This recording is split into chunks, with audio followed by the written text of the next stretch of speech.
It's 2 o'clock, and so we like to honor your time. We're going to get started today.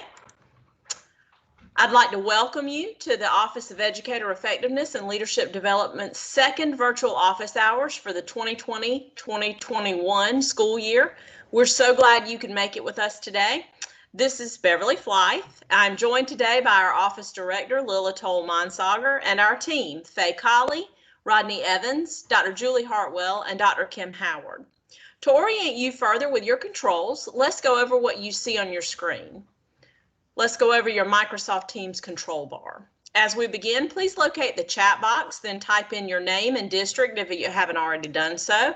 If there are multiple persons in the room with you, if you'll type in their names and positions as well in the chat box. Throughout the webinar, please use the chat feature to share your reactions or pose questions to your colleagues in the virtual room. We have time built in to address your questions and your reactions. We will respond to as many as we can, and if we run out of time, we'll follow up with you via email or phone call. Our agenda for today. Please take a moment to review the agenda. Faye sent it out earlier. Thank you, Faye. The first thing is the welcome and the reflections. We're going to talk about those two questions that were on the first page of the introduction to the PowerPoint. And then we're going to go over your calendar check, some PDEP updates, your SC lead reminders, the simplified SLO flexibility guidance, which I've seen a lot of conversation about in the chat box already, walkthrough observations, induction, and virtual observations. And then we'll have time at the end for a couple of FAQs that have been coming up for several of us on the team and group discussion about things that come up in the chat as we go along. At any time, if you have a question, feel free to type it in the chat. Dr. Hartwell and Faye are working on the chat box today, so they are monitoring the chat for your questions and can respond. Our guiding questions. We asked as you join the room, if you would please either respond in the chat or now if you can hop on the mic and tell us, how has the COVID-19 evaluation flexibility been beneficial to you? And what are your current needs? I'm going to give you just a few minutes to type in those responses or to join us on the microphone. Otherwise, if you will, please make sure, unless you're speaking at the moment, if you'll please make sure and mute your mic. That will help with the background noise and the echo that we hear.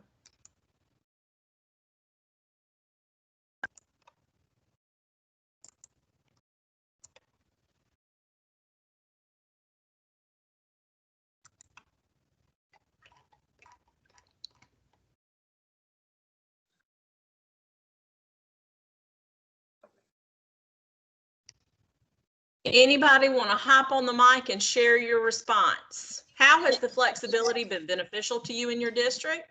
And what are your current needs?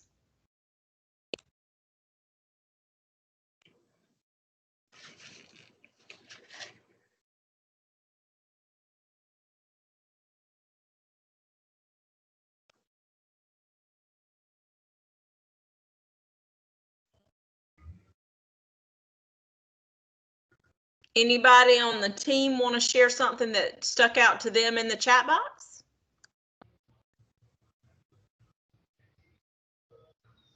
Absolutely. I'm just seeing a few different people saying that the flexibility is beneficial, that it's eased some stress. We know how incredibly stressful it is out there right now. If y'all can tell us if there's anything you need that would reduce that stress in the chat, we are listening and we want to make that available to you. And we're rolling out some things today that I think will be helpful. But just thanks for that feedback. And we're here to help you at the beginning of the school year that is like no other.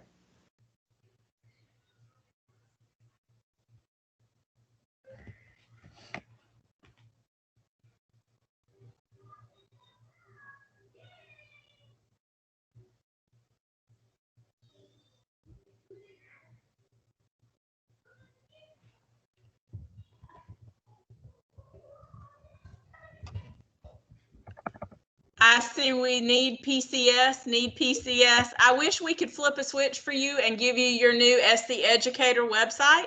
I wish we could do that. I wish we had the power. Unfortunately, our office does not, but all indications say it should be coming soon.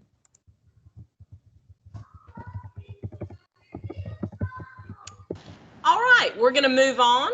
Please, if you haven't had a chance to share, if you want to share in the chat box, we'd love to hear what you have to say. Thank you for your responses. Your feedback is so important, and we cannot continue to assist you to the level that we want to without your feedback. Looking at the effectiveness calendar check, as we begin our academic year, we know that things may not look quite normal right now, but there are some things that don't change, and that's the timeline for the evaluation process. Let's look at the effectiveness calendar for what should be going on in your districts currently. If you want to update your ADEPT timelines in your ADEPT plan, don't forget all you need to do is reach out to your regional effectiveness contact to remove signatures, and we're happy to do that and work with you to get those changes uploaded. Right now, or at this time, you should have already conducted your district evaluator training if that was necessary. You should be working on orientations right now and reviewing SC Lead's functionality and the requirements. Conducting differentiated evaluation orientations for educators by contract level, including SC Lead orientation signature, review of the evaluation process and team, and SC Lead requirements. You should be creating evaluations if you haven't already done so in SC Lead and confirming their initial settings data, the contract level and evaluation type. Confirming the evaluation teams are set by district or school level personnel. Monitoring principal and teacher signatures for SLO initial conferences and for orientations. Confirm all teams have scheduled announced preliminary evaluation cycles. And this should be kind of where you are now and where you're moving to in the next few weeks.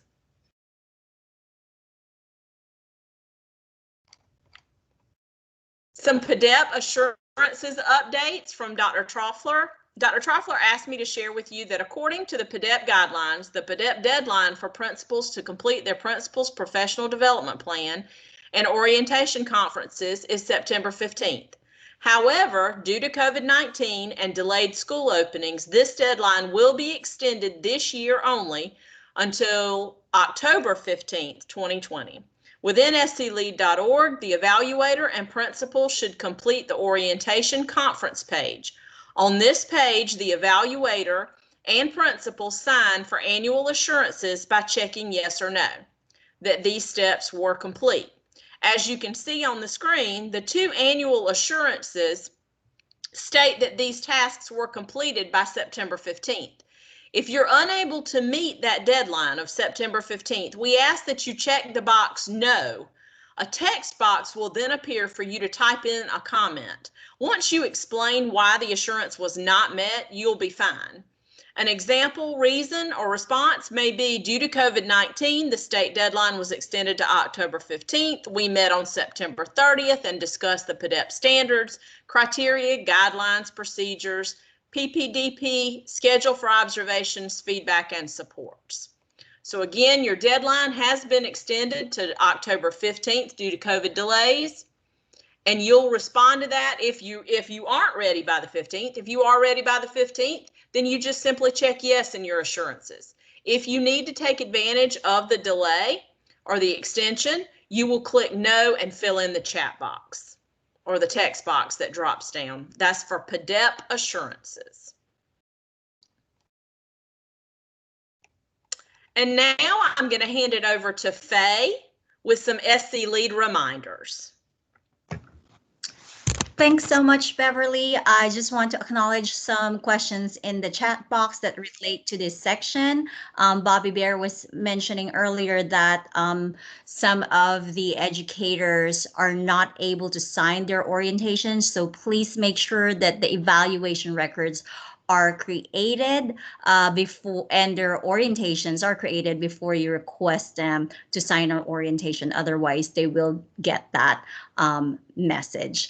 And we do have a few questions about the SLO form. Our director has checked that it's available in SC Lead, but we will double check and guide you through that. Probably not within today's office hours, but maybe later in the day we'll reach back to you on those steps.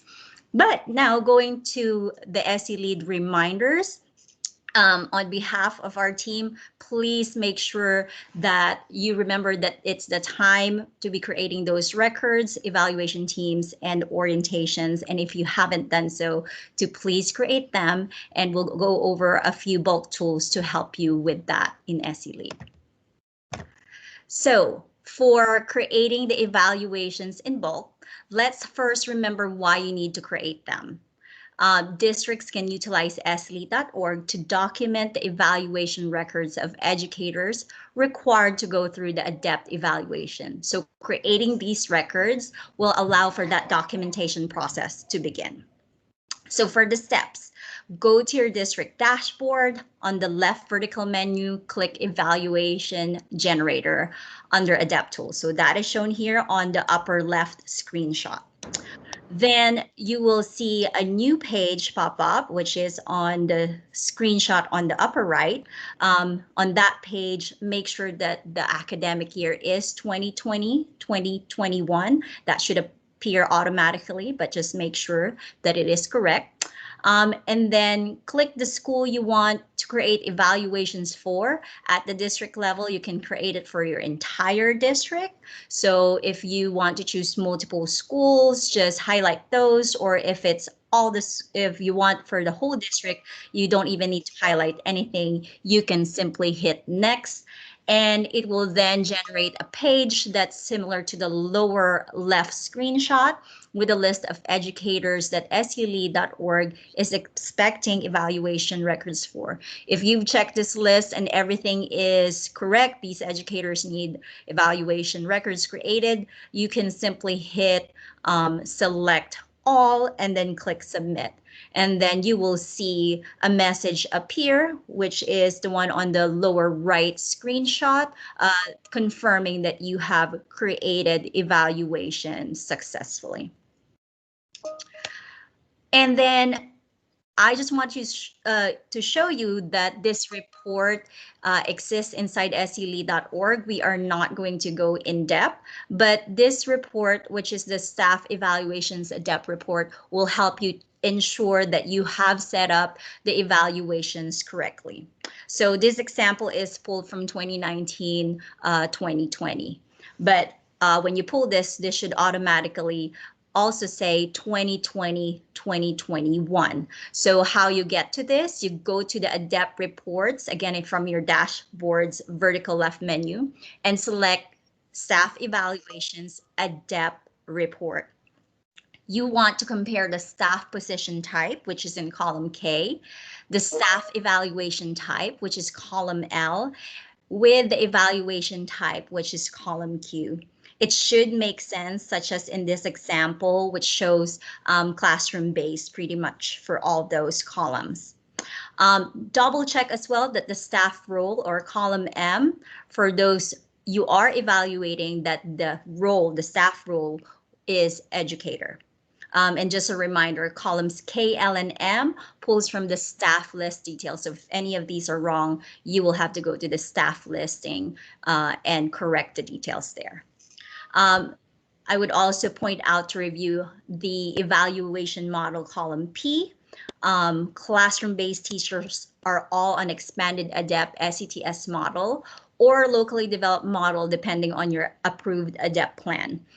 Special areas are on 2006 ADEPT for special areas or 2020 ADEPT for special areas for those who are piloting. Also, please review the evaluation level, column R, and evaluation contract level, column S. And a final note on this report, columns N through R pulls from the evaluation records that you have created. Now let's move on with quickly going over evaluation teams bulk tool. And just as a reminder, it is important to use this tool because we know that our educators have different evaluation team requirements based on their contract and evaluation level. So this is an easy way to add those required team members to the evaluations of your educators. So Same thing as creating evaluations. You want to go to the left vertical menu from your district dashboard, and you want to select this time evaluation teams. This is highlighted and shown on the upper left screenshot. A new page will then appear, which is shown on the upper right screenshot. Again, make sure to select 2020, 2021. Now here it is very important to select the school that you're creating evaluation teams for. You can't create it for multiple schools at one time, but you can create it for multiple contract levels for that school. And if you're selecting those multiple contract levels or just a specific contract level, just highlight that and then click next. Or if you're selecting for all those, just hit next without even highlighting anything. On the next page, a similar screen will appear as shown on the lower left screenshot. On this page, just make sure to choose the educators that will have the exact same evaluation team members, and then you will confirm that. And you will be taken to the next page. On the lower right screenshot as shown here, you need to select who the team members are, the roles and permissions that you will be giving them. Likewise, after you're done confirming your selections, you will get notification that you have successfully created the evaluation teams. And then for my last slide for my section, just also bringing up to you that, and I'm sorry, I'll have to update that year on the bullet point to say 2020, 2021. This example was pulled from 2019, 2020. So this report is available at the district level and at the school level. And similarly, you go to your district dashboard, you locate reports under Adept, and then you will simply choose the reports that's projected on your screen. And if you want to instruct the school level, again, you can do that. For the report, I want to point out that columns O through S should be filled if you assigned an evaluation team member to an educator's 2020-21 evaluation record. So the report will be defaulted to 2020-21 when you pull it. So again, this is just a quick reminder that we have reports available for your use to check on after you've created evaluation records and evaluation teams. I will now pass it on to Dr. Hartwell for other suggestions about and around reports. Take it away, Dr. Hartwell.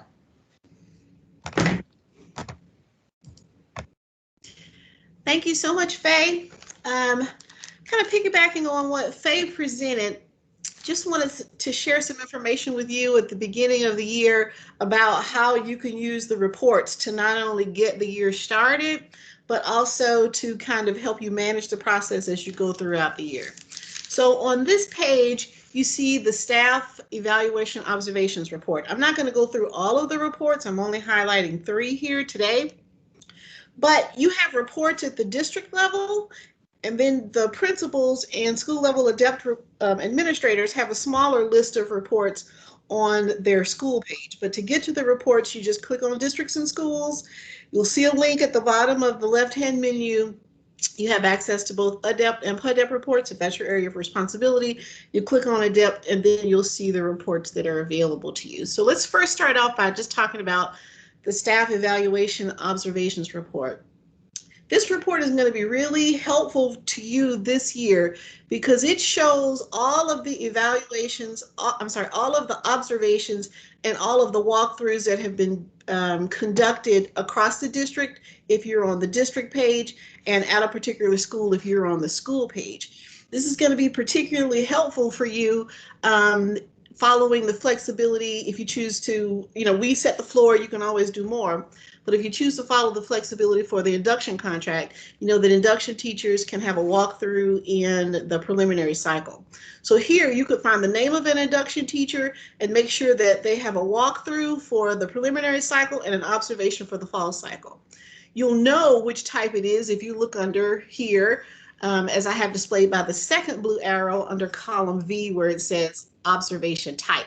You'll see access to whether it's an observation or it's a walkthrough. So I would certainly encourage you to encourage your evaluators to make sure that when they set up an observation that they do tag it correctly. That if they're going in to do a walkthrough that they have done that, and then if they're going to do an observation that they tag it correctly, because this report will allow you to see that kind of at a glance. You'll also get a sense, regardless of which semester you're in, when the observation took place, because you'll see the date and even the timestamp under column T. You'll see who conducted the observation. So if you are working with a principal, or if you're working with a particular region of your district, and you want to make sure, you want to, I guess, determine how close they are to completion, you can always look to column X and tell who in the building has completed the evaluations, and that also gives you an idea of progress.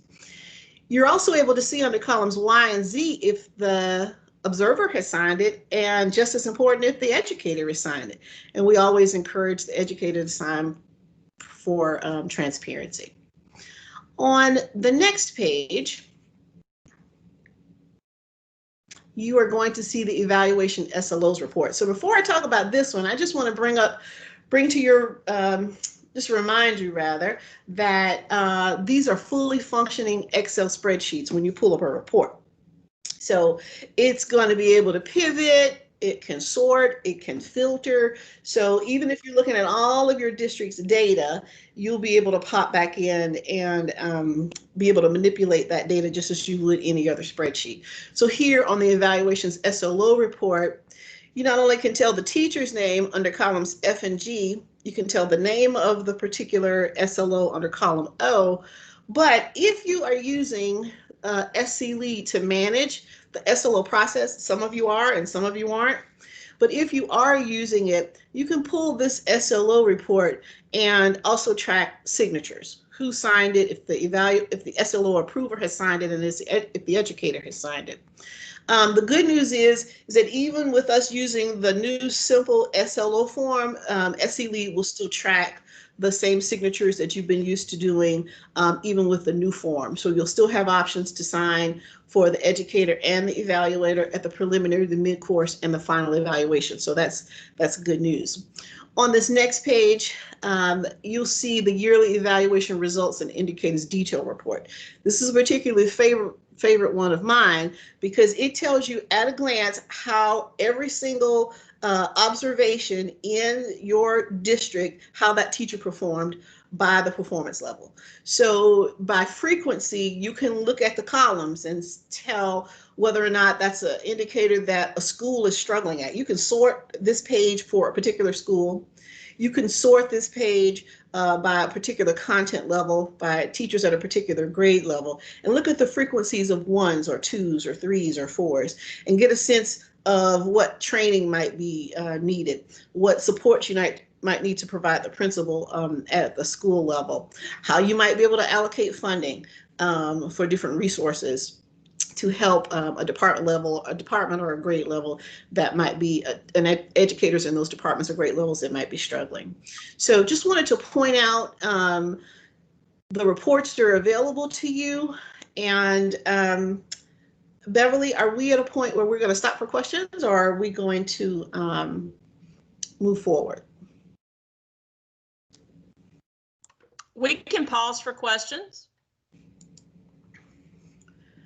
I know that I had some that I'm going to kick to the team, just so we don't get too far behind with questions, if that's okay with everybody.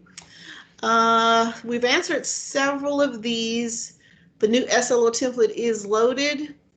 We had one question. If we have teachers that have retired but are coming back under assurance, should they be in SC Lead? So the answer to that, Julie, is if you've got retired teachers working full-time on a contract, yes, they are teachers, they need to be evaluated in SC Lead according to whatever contract they're on. If they're on LOA, districts do not need to have them inside of SC Lead. Thank you, Lila. Thank you very much. I have another question, Lila, that's kind of similar to, since we just talked about the SLO report. and pardon me if we've already addressed this in the chat, but it says we plan to use the SLO rubric we submitted with our adept plan rather than the one in the memorandum. Is that a problem? Not at all. We would encourage you, if you haven't already gone rolling with your district, and if you could use the simplified SLO instead of the complicated SLO, we think that will take some just anxiety and pressure off of your teachers. But feel free to use your own rubric. And certainly if teachers have already written their SLO on the old form, don't have them do it again. Please just stick with what you've done. The flexibility is meant to lower that anxiety and support. Thank you, Lila. And we have one more, Faye, that kind of addresses the district setup. It says when we discuss waiting for PCS to update before adding teachers to SC Lead, is that referring to new hires only or all of our teachers? I understand that if we add people to SC Lead and then PCS updates, it will duplicate records. I guess I'm asking if we can go ahead and create evaluations for employees who were with our district last year, or should we wait to create any evaluations until PCS updates? Hi, Julie. So I think that question, I did browse that, may have been from Trish. And so I want to clarify that if you add manually, we give you that option. You don't necessarily have to wait on PCS. It's not necessarily that duplicates are going to get created if you enter the correct PCS code. So those duplicates only would appear if you add manually and you have a non-matching PCS code that you entered. And also if for some reason your PCS person does really enter an educator multiple times using different PCS codes for funding reasons. So those are the only times that you might have to do a cleanup. So we leave you that option still of either waiting on PCS or going ahead with doing manual adding and removal of educators under your staff list. And I think something just popped up from Alicia a little while ago about adding those administrator rights. So make sure that you add them as a staff member if they're just doing SLO. Add them on the non-evaluated staff and then school staff list, and then they should be able to populate on your list for SLO approvers because there's no specific certification required to become an SLO approver on the evaluation team. Faye, one question that I know you have dug into deeply because you've supported your districts with is when you add staff using the native feature that's built into SC Lead, are you going to end up with duplicates and have to clean that up later? Because I know the first year we rolled out that was the case, and just curious when you would see those now. Yeah, so right now I haven't really seen a district that has gone ahead and said, oh, I've seen duplicates. As we know, PCS is not up. But again, the premise is it should not appear as a duplicate if you have the correct PCS code. The only time that duplicate will appear would be if you have a non-matching PCS code that you select from the drop down for the position when you add them manually.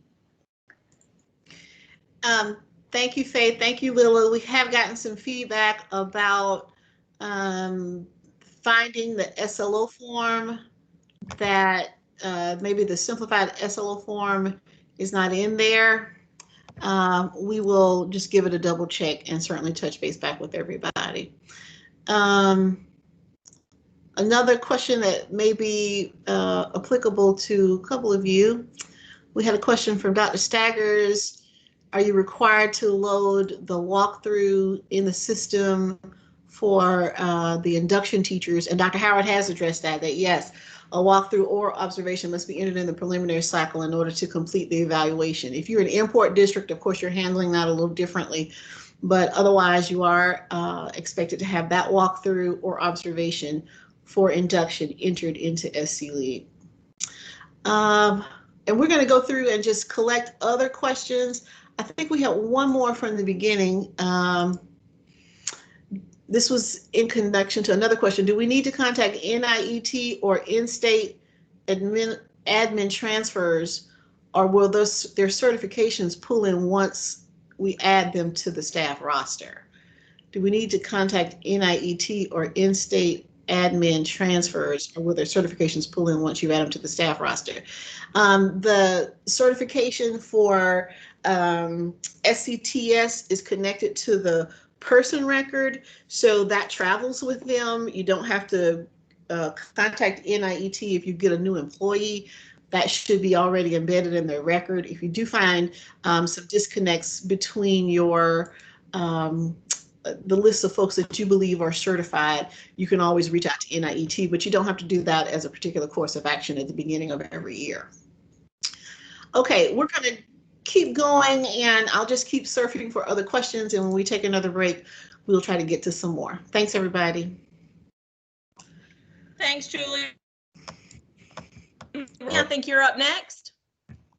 Yep. Thank you so much. Thank you, Julie. Thank you, Beverly. I will now talk about SLO flexibility guidance. We can move to the next slide.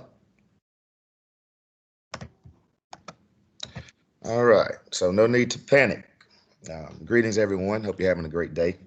My name is Rodney Evans, and I will now go over the evaluation flexibility for SLOs and the simplified SLO process and template.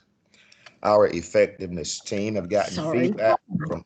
Please mute your mics at this time. Thank you so much. All right. So again, our effectiveness team have gotten feedback from statewide stakeholders and have decided to go with the simplified SLO for the 2021 school year. We have collaborated with teachers in our state to develop SLOs using the simplified SLO template as a guide for support. We have generated a SLO crosswalk that compares and contrasts the difference between the normal SLO and the simplified SLO. We will drop that link for the SLO crosswalk a few slides later. So, the goal of this student learning objective flexibility is to refocus the SLO on its original purpose, to facilitate job-embedded reflection on how students are growing and how teaching practice is connected to that growth. The SLO functions as the individual professional growth plan for all classroom-based teachers. For the school year 2021, all classroom-based teachers are required to complete the simplified SLO that focuses on a teacher-created goal, 1 to 2 high-priority standards, and 1 instructional strategy related to the SCTS 4.0 indicators. Beginning of the year and end of the year conferences with the SLO approver are still required, but difference is the mid-course conference may be folded into existing data team, PLC meetings, department meetings, grade level meetings, and other collaborative meetings at the school level. The SLO rubric has also been updated to align with the simplified SLO. And like Lila just mentioned, you do have the flexibility to use your own rubric, but we do recommend using our rubric because we did ensure that it is aligned to the simplified SLO template. Simplified SLO resources are posted on our webpage for support, such as the SLO template, the SLO rubric, the SLO quality review tool. We have some SLO examples for various levels, our SLO crosswalk, as well as the SLO PowerPoint presentation provided by Lila. Next slide, please. All right, so here is a copy of the SLO template, a portion of it. This template has been modified to meet the needs of the simplified SLO process. This process is not watered down. We don't want you to think that the simplified process is a watered down version of the SLO because it's not. It's simply a growth measuring tool adjusted to assist teachers in a non-traditional instructional year. So when looking at the student population and baseline section of the simple SLO, and that's section 1, teachers will still want to capture a detailed description of their students. And this description should be from the demographics to their ethnicities, to the students' learning abilities and their disabilities. This gives the SLO approver background knowledge and an idea of where the students are at the beginning of the SLO interval. As you can see in the sample SLO, the teacher has captured detail in her student population and baseline section 1A by identifying the assessment used and establishing the data, along with the performance of the students on the assessment. For section 1B, under student population and baseline, the educator answered the questions by explaining clearly what she believes the students will need to do during the SLO interval to be successful in the content area. Next slide, please. All right, so this section is the priority standard and learning objective section of the simplified SLO template, and this is section 2.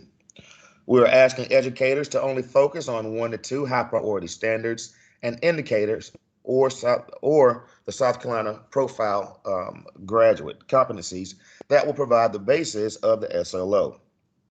With a normal SLO, teachers would generally select multiple standards to address during the SLO interval. In this model, a teacher can focus on a recurring standard and a standard that is addressed throughout the year. In this sample SLO, for the section 1A, the teacher chose the standard drawing pictures to represent data, which is a mathematical standard that can be taught and addressed throughout different math concepts during the year. Next slide, please. All right, so in section 2B, educators should explain clearly what the student should be able to do at the end of the SLO interval. And the sample SLO, the SLO writer identified 2 competencies the students will master by the end of the interval. Section 2C shows where the teacher provides an explanation of the needed evidence for students to reach the learning objective. The teacher named the assessment as well as the mastery level of each one used in the SLO. Next slide. All right, instructional strategies. In section 3A of the simplified SLO and the instructional strategy section, the teacher focuses on 1 instructional practice for the SLO interval. With a normal SLO, the teacher may have focused on more than 1 instructional strategy. Due to the effect of COVID-19 and how teachers will deliver instruction on the school year, this option will allow teachers to focus more on data and meeting student needs. Under B in section 3, teachers are required to connect a SCTS 4.0 indicator to the SLO. This particular teacher chose activities and materials, and she also explained in detail how the SCTS standard related to the SLO.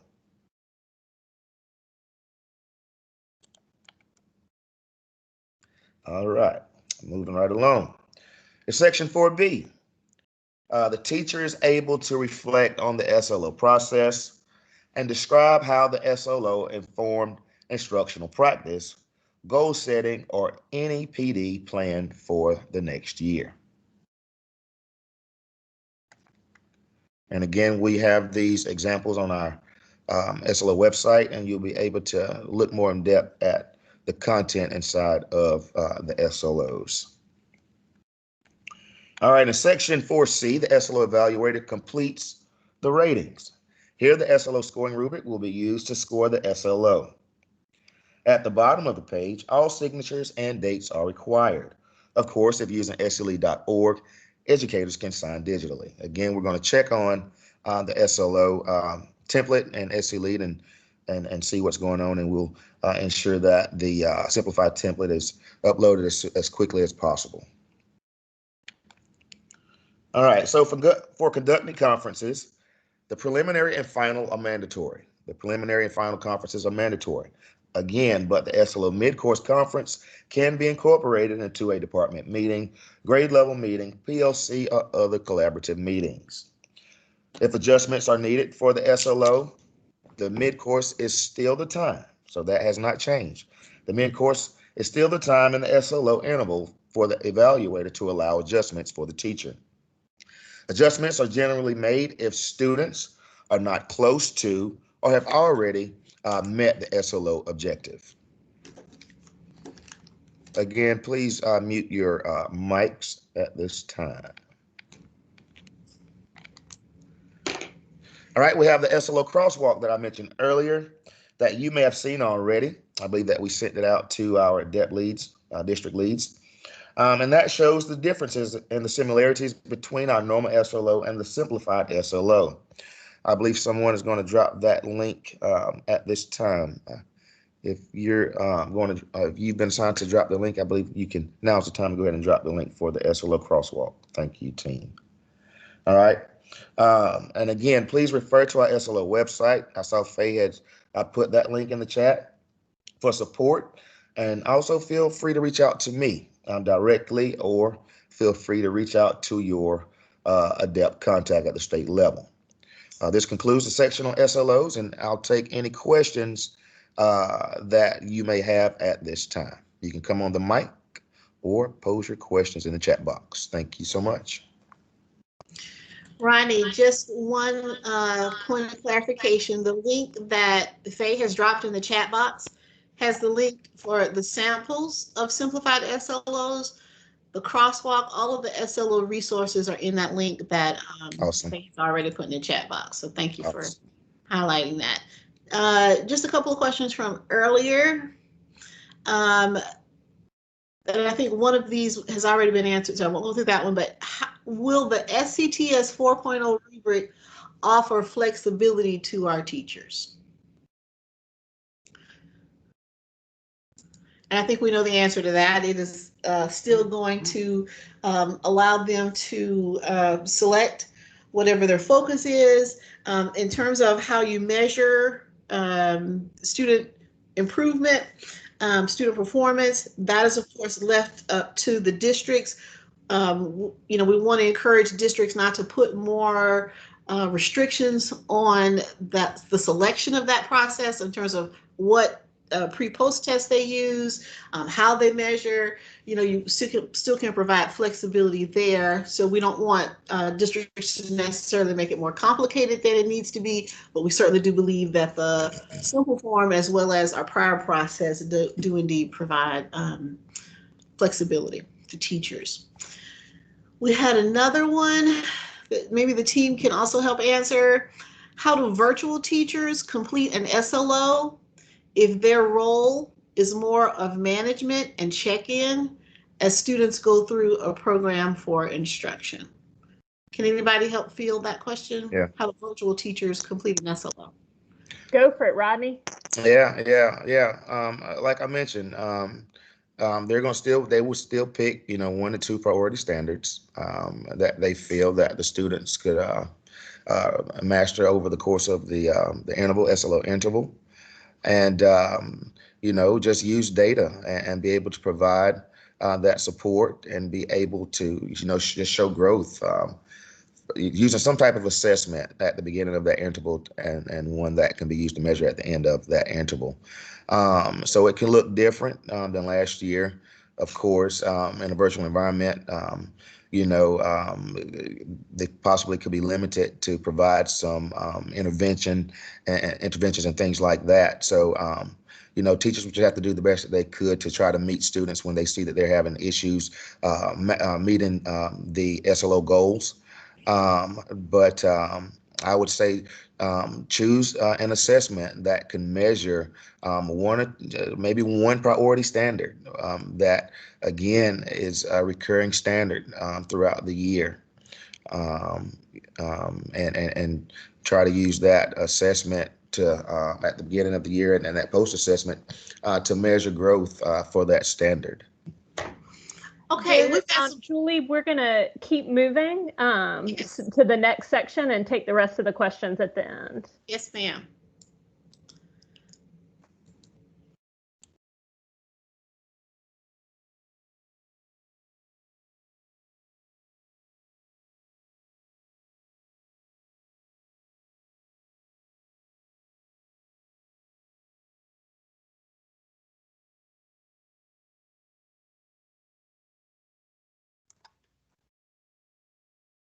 Rodney, did you finish up your slides? Yes. Okay, I think we're moving on to Dr. Howard.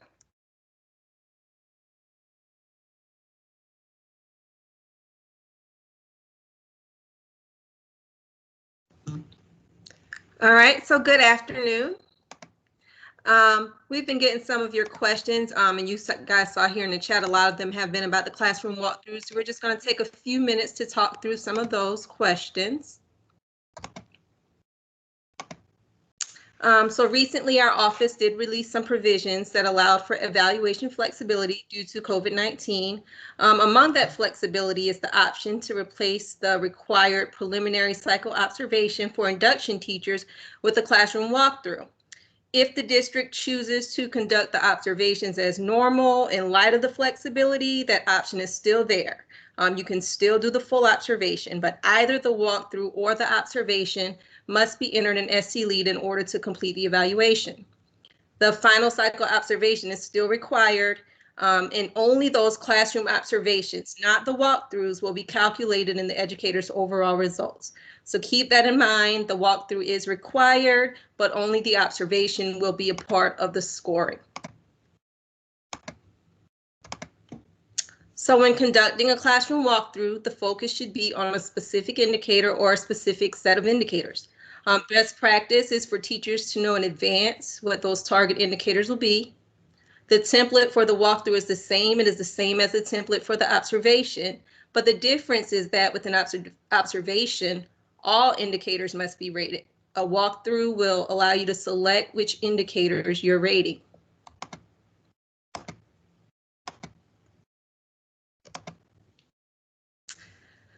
And a couple FAQs about walkthroughs. Pre-conferences are not required for classroom walkthroughs, but they are encouraged where possible. In the case of induction teachers, when replacing the classroom observation with that walkthrough in the preliminary cycle, a post-conference should still occur so that the educator can receive appropriate feedback. Please note that if the district is using the consensus scoring approach, walkthroughs are not to be included in the consensus meetings, and they are not to be a part of those consensus scores. I'm now turning it over to Lila to talk about virtual observations.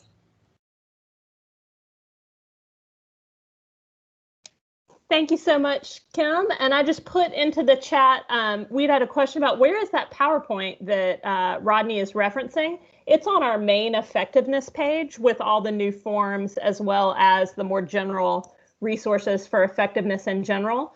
So if you head there and you look in the COVID section, that PowerPoint is available. It was also emailed out to all of you. For virtual observations, just want to offer a few best practices and a few resources. In our training with districts and with ed prep programs this fall, we've found two really important threads that our instructional leaders and administrators need support on and just need support remembering for virtual observations that are a little bit different for a virtual or hybrid setting than they are in a regular setting. And that's building trust and connection, and then the practicalities of it all.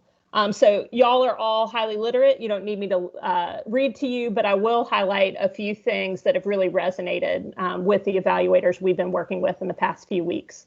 One is involving teachers to give feedback on the fact that this is a transition, it's a change, what their training needs are, what structures would help them in terms of observation. Has been really powerful, and talked to a group of APs just this morning that have been talked about how that feedback loop has shrunk. So yes, we're thinking about evaluations, and maybe you only need to go see an educator twice the whole year, but our educators who are new to hybrid and virtual environments need feedback on a much shorter cycle. And so asking them what kind of feedback they need is really, really helpful before jumping into those formal evaluations. Practice is also really helpful, partially to get to know the technology, but also to increase your evaluators' confidence. So going in pairs, doing a focused walkthrough by going into the same Teams meeting or Zoom room just to think about what the success criteria are for what does a good virtual lesson look like in our school. And when principals and APs or coaches and principals or a teacher leader and a principal can go see the same lesson together and get on the same page, that can be really, really powerful professional learning. On the practicality side, we would just highlight that some pre-planning is important. So making sure that our evaluators have access to still be able to observe the lesson and unit plan, to be able to see any flipped videos that teachers have created. They know how to get into the actual lesson, that they know how to look at the student work. Some of those things in a classroom where we just tap on the teacher's shoulder or ask a child are going to be a little bit more difficult in a virtual setting. So planning is important for that. Organization is also going to be really, really important because we know we have many schools that are on A days, B days, or have a day during the week that's just a planning day. You have some schools that are out of school but are doing remote learning instead of virtual learning because not every student has access to an device.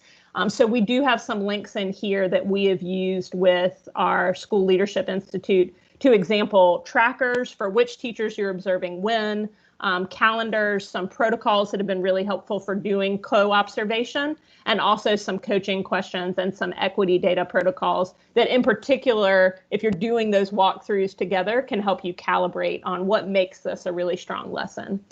Finally, the other resources here, as we've mentioned before, the NIET Virtual Companion is a great resource for you to talk about what it looks and sounds like to have a really strong virtual lesson. It's not meant to be an evaluative tool, but it does describe for you, put some meat on the bones for exactly what that could look like. And we're excited. They've just updated that tool and they're starting to think about updates to the environment domain, which we won't incorporate in South Carolina until future years. But those updates are really focused on cultural competency and inclusive and engaged environments in both the virtual and the non-virtual space. So we're excited that some of that language has been updated to reflect engagement.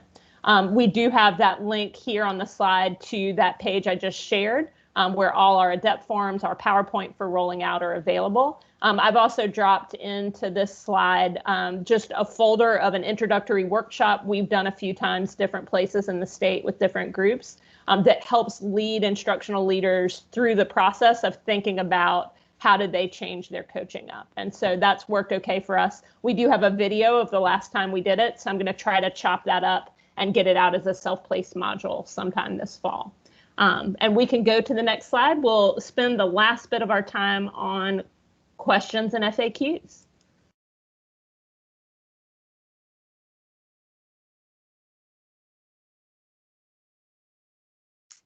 Thanks, Lila.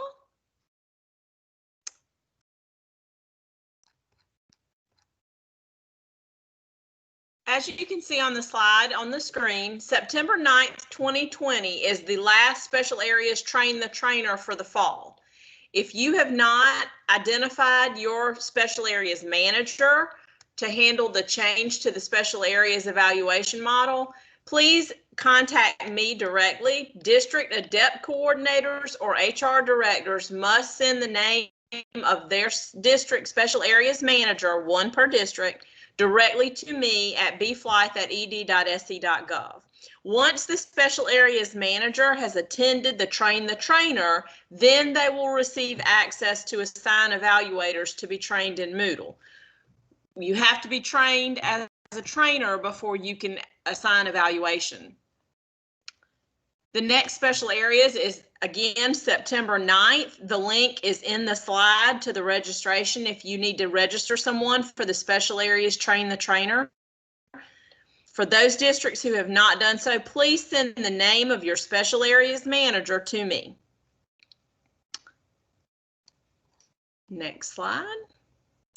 And now we're going to cover some of our Special Areas Evaluations questions, or this is one of the frequently asked questions that we've gotten in the last couple weeks. I'm a school counselor in my recertification year. What evaluation instruments should my district use to evaluate me? Well, there's two sides to that coin. One, if your district is not piloting the 2020 special areas evaluation model this year, then this educator should be assigned a 2006 ADEPT or SAFE-T evaluation. If your district is piloting the 2020 special areas model for your area, then you should be evaluated using that 2020 model for school counselors.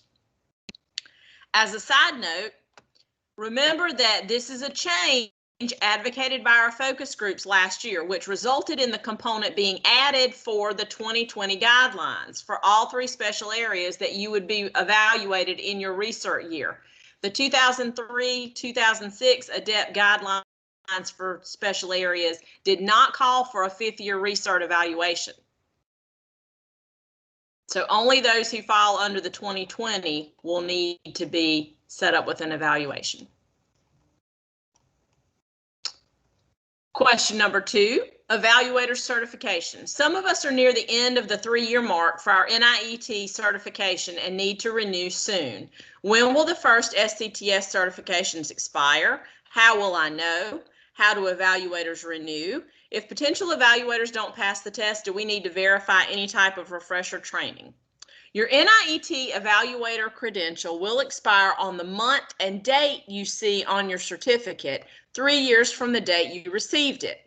If you received it in 2018 or in the years since. However, if your credential was granted prior to 2018, your credential has been extended to last until 2021. For instance, if you received your credential on September 17, 2017, your credential will expire now on September 17, 2021. You will receive notification from support@niet.org about 90 days, then 60 days, then 30 days before your certificate expires. So then you may want to update your email address with NIET if you know that that email should be coming to you. If you took the test to become a certified evaluator for the SCTS 4.0 with a different district, a different school, or if your school district has changed email addresses since then, you will need to update your contact information with NIET. You can simply send an email to support@niet.org and update them with your former email address, your new email address, and also don't forget to include your certificate number, your CID. NIET will email you the link to the certification test and you'll complete the test in order to be renewed. Question number 3, SC Lead corrections. Should I initiate a correction request for educators who retired or resigned after I set their hiring status at the end of 2019-2020? No, you do not have to make this change to the record in SC Lead, as it does not affect the educator's ADEPT record for the following year, because that's set in SC Lead at the beginning of the year by the district that hires them, or it just goes away if they're retired and don't rehire. SC Lead will pull the educator's current status from SC Educator, the new PCS. Also, you may come across a situation where you do need to submit a request for a correction if the overall result was incorrectly reported, or if the contract level is incorrect, or if the evaluation level is incorrect, as these corrections would affect your evaluations, your evaluation team assignments, and can affect the educator's certification. The correction can be requested inside the actual evaluation record for that educator for that year, or from the corrections tab in the teal taskbar at the top of your homepage in sclead.org. If you need help with that, just reach out to your ADEPT liaison in the office and we're always happy to help. Now we're going to take some questions from the folks who were monitoring the chat box. Dr. Hartwell and Lilla, anything to add? Yes, ma'am. We had some requests for you to repeat what you were talking about with the expiration of the certificates and how they would know if a folks' certificate was expired.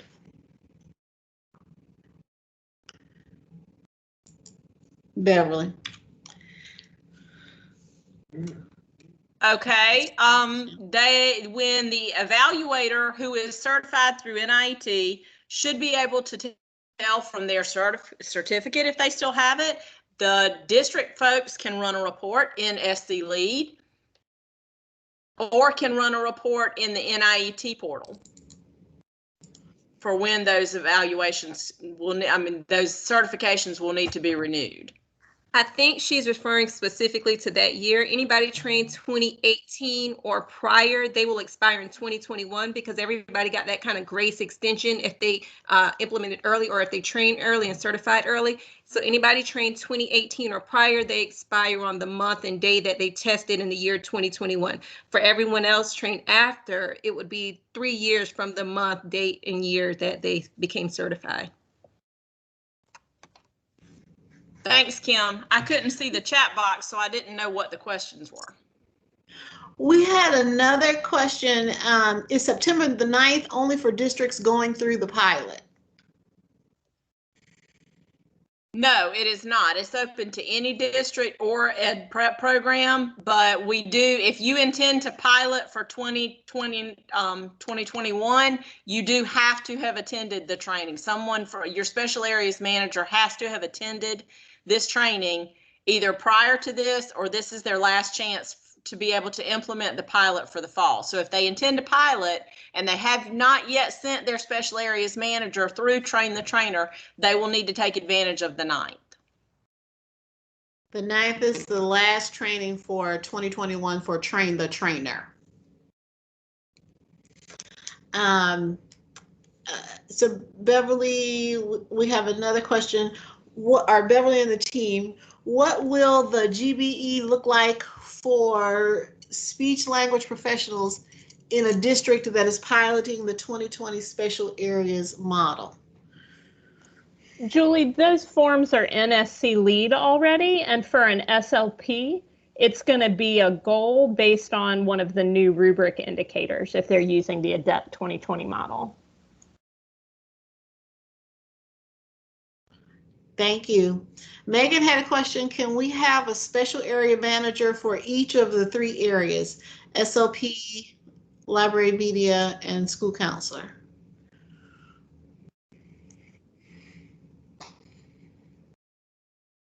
The team decided that it would be best for communication purposes for each district to nominate one special areas manager to oversee all 3. All right, had another question from Melissa. When will special area evaluators receive their credentials in SC Lead? And I'm assuming this is talking about the new training.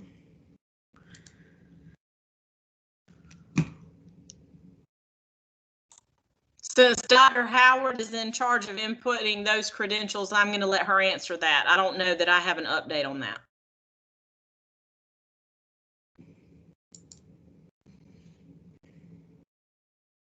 Please repeat the question, Julie. When will special area evaluators receive their credentials in SC Lead? And I'm assuming they're talking about under the ADEPT 2020. So we are waiting on Randa for updates from that. We don't have a date yet of when these will be available. We are keeping an internal list of completers, but we don't have a date yet of when we'll be able to upload the credential. It will be this month, and I think it will be early this month. In fact, we may already have the ability to add it, but we need to follow up with Randa about that ability, and we're meeting with them next week.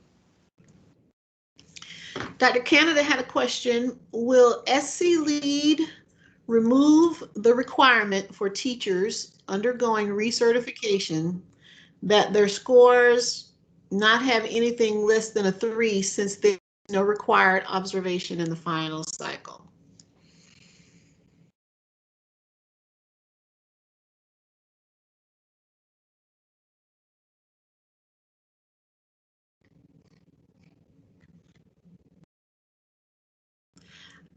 I may have been on mute when I said that. Hold on. I'll try it again. Okay. Can y'all hear me now? I feel like I'm... Julie, if you can just address the question to the group, many of us are covering chat. So if you and Beverly can talk about it or call one of us by name if you need us, because we're trying to help with chat as well. Okay, that makes sense. Okay, so Dr. Canada, will SC Lead remove the requirement for teachers undergoing recertification that their scores not have anything less than a 3 since there is no required observation in the final cycle? SC Lead has been programmed to accept the flexibility that we sent out in the memo. If you have teachers who are going through that process and you see that the flexibility is not kicking in, please let us know. But whatever the flexibility was in the memo, SC Lead is prepared to route that out. Thank you, Dr. Canada, for that question. I think we've gotten all the questions. I just want to scroll up a little bit here in the file. I've been trying to capture them. Anybody want to hop on the mic and ask a question? Julie, I'll hop on the mic. I think earlier there were questions that we didn't get to.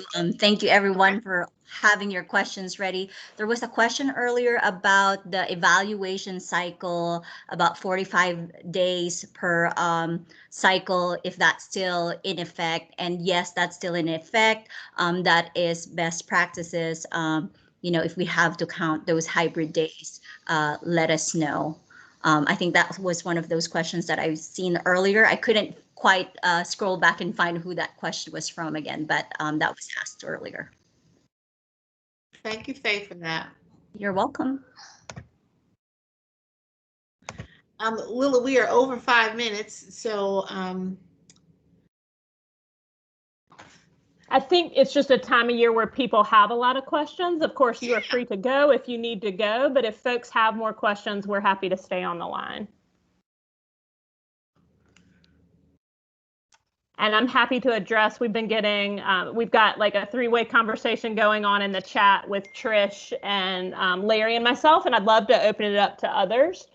We are thinking that next year for special areas, we would allow those annual 2, annual 3, annual 4 folks that are on formal to stay on the instrument that they were on, especially if they were not met, just because you would not want someone to lose their license because they're going on to a new evaluation model. Our thought was to go ahead and move the folks on induction to annual formal, and I understand this is a weird year, but here's where that is coming from. We have come out of a 1.5 years of intense work with SCASL, the state librarian group, with the SLP group that has very, very strong representation throughout the state, and the counselor group, that the current models are so far out of line with their national standards that it doesn't do those educators justice, especially those induction educators who just came out of preparation programs, where the expectation for librarians in 2006 and the expectation for librarians in 2020 are very, very different. So on the basis of those extensive meetings, we would feel uncomfortable saying blanket annual 1 next year, you should just keep them on 2006 if you didn't pilot. We actually think that's pretty irresponsible. But I am hearing from Trish and Larry, this year's been crazy and I'm a little nervous about making that switch. So would love to hear from other people, but I can tell you that your strong counselor advocates, your librarian advocates are telling us we needed this change 5 years ago.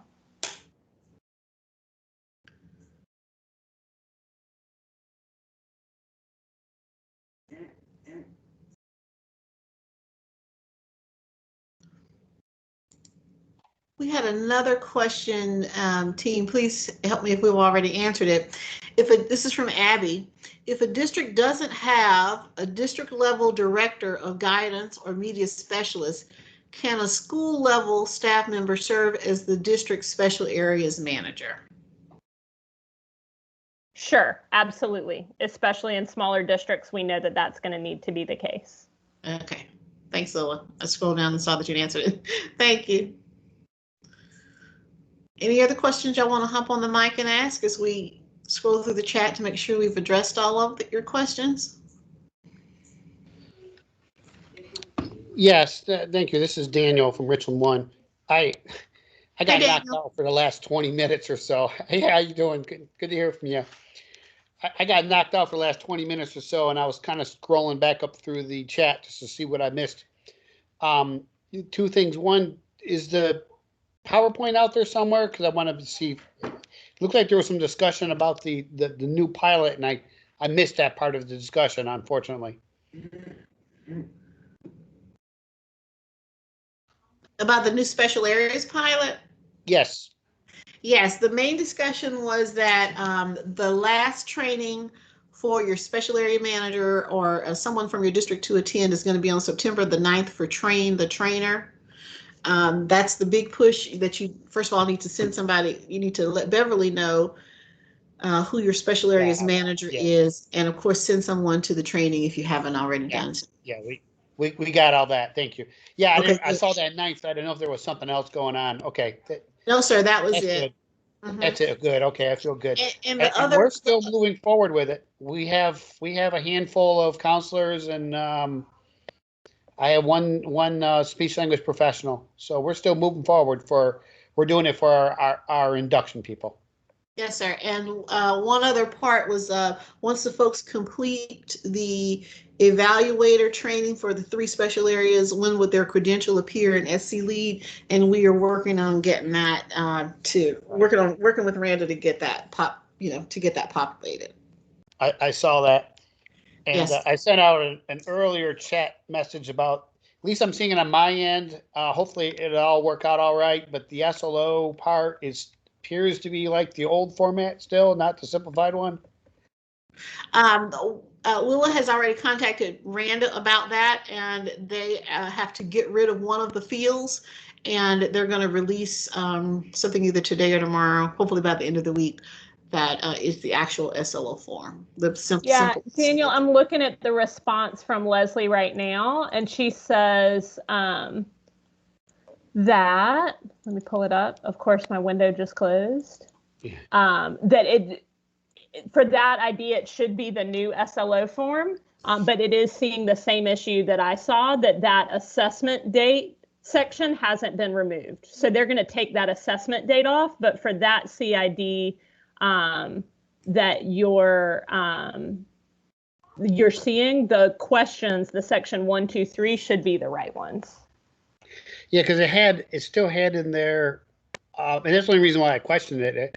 I'm fine with either way, but it still had in there like what type of SLO, was it a team, was it a group, and Leslie said that top section just didn't get updated the right way, and so they're going to push that out. So we appreciate you noticing that. We noticed it too. And silly question, thank you for allowing me to ask, but do you think it'll be in the training site? Because usually I make my own little support documents to help my people, and I'll just run one through once. Think it'll be in the training site? It is. It's going to be in there on Tuesday. They didn't push it. They pushed it out to production first instead of to training. That'll be great. I really appreciate it. Thank you. Sure, no problem. Thanks for asking. Thanks for bringing it to our attention. My pleasure.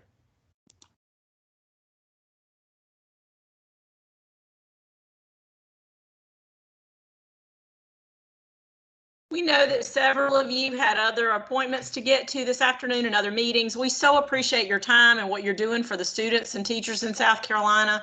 Please do not ever think that we take what you do for granted. We so appreciate you and what you do. We love working with you, and we are here to support you in any way, shape, or form that we possibly can. Please don't hesitate to reach out to your regional person. We're going to stay in the chat room for a few more minutes to filter any questions that you may have. If you had a question in the chat, they were coming pretty fast and furious there for a while. If we happen to miss your question and didn't address it, please make sure you send it to us. Either email it to us individually or stick around and hop on the mic.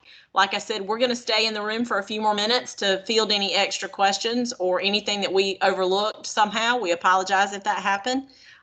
Thank you so much for being with us today and giving up an hour of your time. We know how precious that is. And keep up the good work. Keep up the fight. Stay strong. If we can be with you in any way